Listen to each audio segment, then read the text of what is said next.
Lao says, quote, "When it's filled up and you have to support it, you know you should have stopped. When it's piled up and you have to constrain it, you know it will eventually fall apart.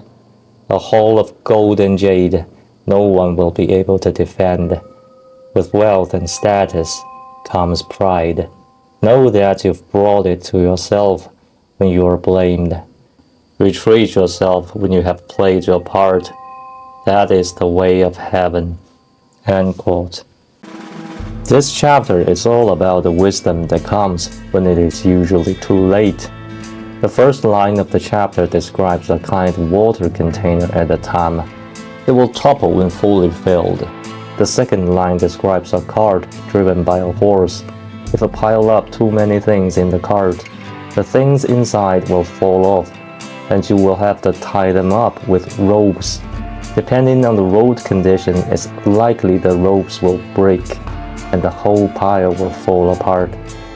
These are mundane tasks, and you will feel a slight regret when it happens.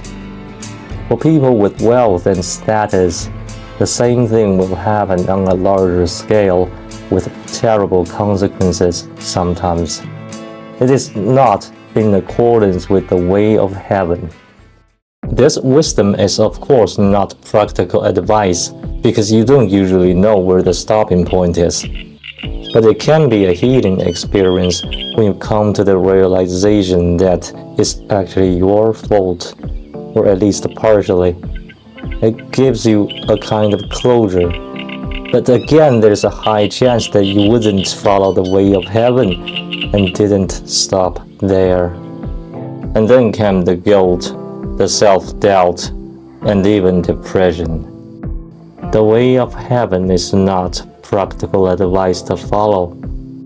Maybe if you keep it in mind, the whole of it, including the benefits and the futility of following it, and somehow it will happen to you just at the right moment. And know that you are blessed when it happens. I've wondered why the Tao Te Ching is written in this obscure yet poetic way. My conclusion is that the poetic form makes it easy to memorize every word of it, and the absence of logical connections makes it hard to understand. So you will have even more incentive to memorize it. Once you understand something, the words lose their charm. When you simply keep them in your mind, they might just work like a charm.